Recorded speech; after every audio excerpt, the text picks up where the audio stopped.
सतेज चषक फुटबॉल स्पर्धेत वेताळमाळ तालीमचा बाल गोपाळवर 1-0 ने विजय. राहुल पाटील सामनावीर.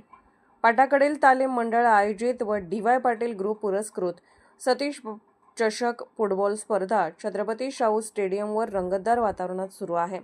आज दुपारी झालेल्या सामन्यात वेताळमाळ तालीम मंडळाने बाल गोपाळ तालीम मंडळावर 1-0 असा निसटता विजय मिळवला. सामन्याच्या पूर्वार्धात बाल गोपाळ तालीम मंडळाने आक्रमक खेळ करत अनेक संधी निर्माण केल्या.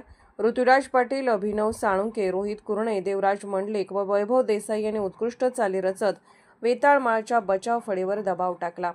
मात्र फेला याच्या 4 संधी वाया गेल्या.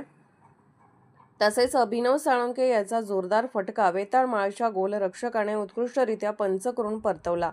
साळुंकेच्या पासवर देवराज मंडलिक याला मिळालेली सोपी संधीही दवडली. त्यामुळे पूर्वार्ध गोल 0 बरोबरीत संपला. उत्तरार्धात वेताळमाळ तालीम मंडळाने खेळाचा वेग वाढवत आक्रमणाची तहार तीव्र केली. 59व्या मिनिटाला राहुल पाटील याने मध्यरेषेपासून चेंडूवर ताबा मिळवत शानदार मैदानी गोल नोंदवला आणि संघाला 1-0 अशी आघाडी मिळवून दिली. यानंतर शोहेब बागवान, सर्वेश वाडकर, आकाश माळी व आकाश मोरे यांनी वेताळमाळकडून प्रभावी चढाया केल्या.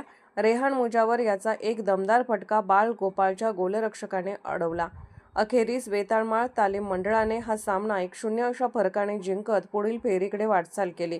या सामन्यातील उत्कृष्ट कामगिरीबद्दल राहुल पाटील याला सामनावीर पुरस्काराने गौरवण्यात आले.